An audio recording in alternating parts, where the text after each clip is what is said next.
Simula dito sa harap ang kalikod.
Kung kaya, maraming salamat po, mahal po kayo. Ako po si Sino. Sino ang sayaw natin? Maraming salamat po, mga idol.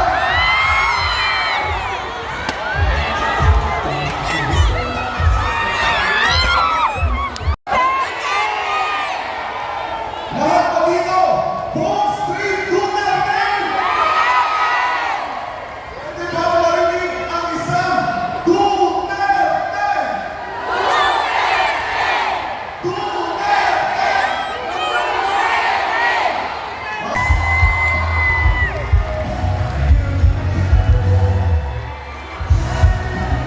Maraming salamat at magandang sa ating lahat. Magandang gabi, Luzon, Visayas at Mindanao. At sapagkat tayo ngayong gabi ay mapalad, isinasagawa natin hindi lamang sa southern part of Metro Manila dito sa Muntinlupa City, kung hindi sa buong mundo, ang ating Ayusin ang Pilipinas Worldwide Campaign Rally. Kaya mabuhay ang lahat ng Pilipino saan man panig ng mundo. At bago ho ako magsimula, hindi natin magagawa itong ginagawa natin worldwide. Ayusin ang Pilipinas Campaign Rally kung hindi sa tulong ng ating kaibigan number 53 sa Marota. Gagawin natin sila mo, Pastor Apollo C. Tibay! At kagaya ho ng ginamit kanina ng ating nakakahusay ng 24K man, hanggang ngayon, hinahanap pa rin natin na sana yung murang bigas. 3 taon na ho sila. Yung pangako nila ay wala pa rin. Sapagkat mali ho ang direksyong tinatahak ng kasalukuyang administrasyon. At kapag mali ang direksyong tinatahak ng kasalukuyang administrasyon, hindi po tayo pare-pareho makakaasa na makakapunta tayo sa ating ninanais na aspirasyon at destinasyon. Laganap ang kahirapan, lumalawak ang kagutuman, lumalakas ang kriminalidad, balik na naman ang droga sa lansangan. Ito ang mga kadahilanan, bukod pa sa napakalawak na political persecution at injustice na nagaganap sa ating bansa ngayon. Dahil dito sa mga problema ito, binuo ni Tatay Digong ang Duterte. Kaya po, ilang araw mula ngayon ay matatapos na ang ating kampanya.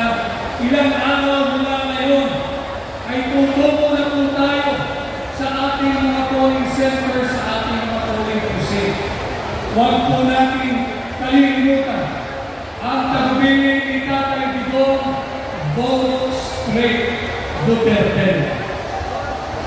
Nakita natin lahat, nasaksihan natin ang pagmamalabis ng kasalukuyang administrasyon kung paano nila sinalaula ang ating saligang batas, kung paano nila hinuwakan ang karapatang pagtao ni Tatay Digong.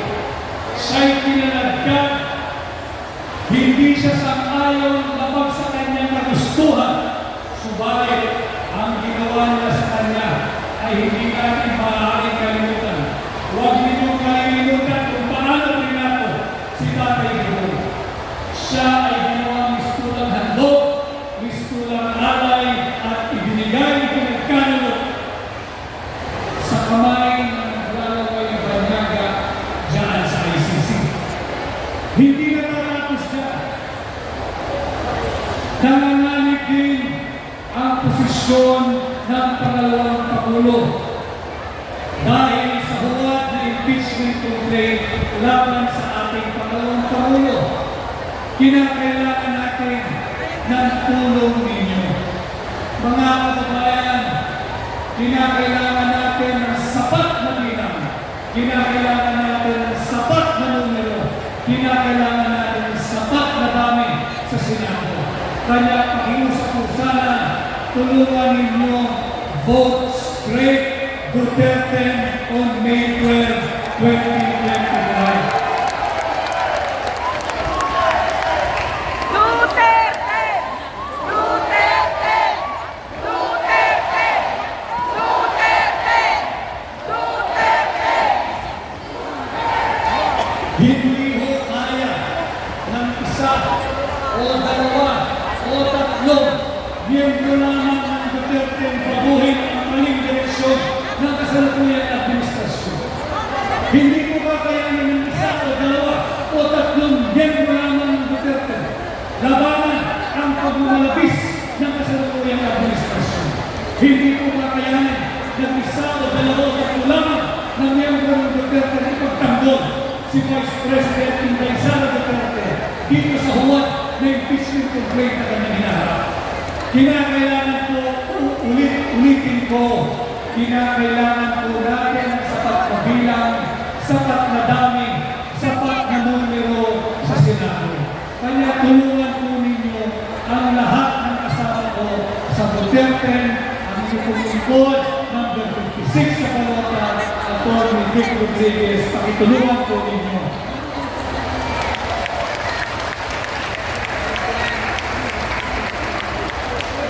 Kung maaari ho sana, pati yung ating mga kababayan sa ibang panig ng Pilipinas na kasabay po natin nagsasagawa ng ating worldwide campaign rally ngayong gabi, ang ating mga overseas Filipino workers, ang mga Filipino migrants sa mga panig ng mundo. Sana ho ay mapahiram ninyo ang inyong lingkod na may numero 56 sa Kalota, Atty. Vic Rodriguez, ng inyong tiwala, ng inyong sagradong mandato, ng inyong boto, at ihatid sa Senado ngayong May 12, 2025. Binuho ni Tatay Digong ang Duterte sapagkat nahaharap sa krisis ang ating ekonomiya. Mataklay ang ating ekonomiya. Kinakailangan po ng mga seryosong tao na siyang magbibigay ng seryosong solusyon sa napakaraming seryosong problema ng ating bansa. Kaya po tinanggap ko ang imbitasyon, ang hamon na pamunuan ang tunay at matisog na oposisyon sa Senado. Kaya po hinihiling ko, tulungan po ninyo ang inyong lingkod ilang araw na lamang. Kung maaari, patuloy po ninyo kung ipakampanya sa inyong kamag-anak, sa inyong kapitbahay, sa inyong kaibigan, sa inyong kaprobinsya, sa inyong kakilala sa inyong panig ng mundo. Ipahatid po ninyo ang aking pangalan, ipahatid po ninyo ang aking numero, number 56 sa Kalota. Dali po itong tandaan, ang aking pong numero ay 56. 56, hindi siya utang. hindi siya mautang.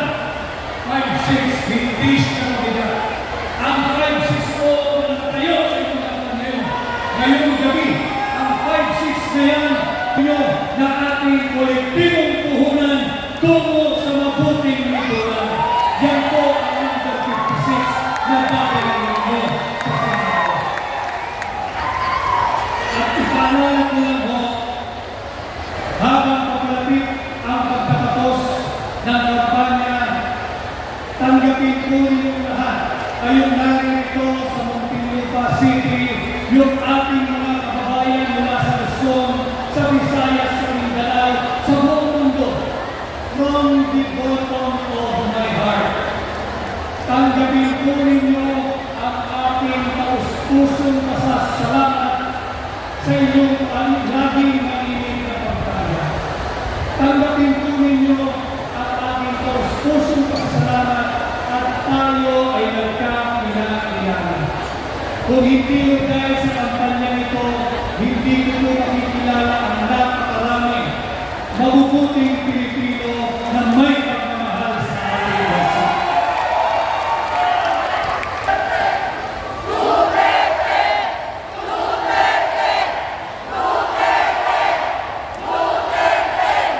At tayo, higit tayo mas marami kaysa sa mga tiwaling Pilipino.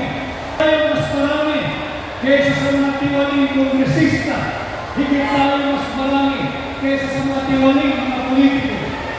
Kailangan tayo ng tulong-tulong.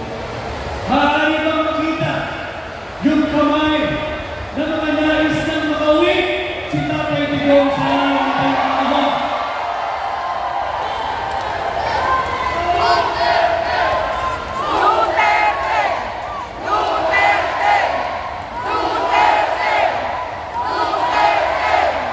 Bukod po dyan, maaari rin ko bang makita na maitaas ang kamay ng mga nais ipagtanggol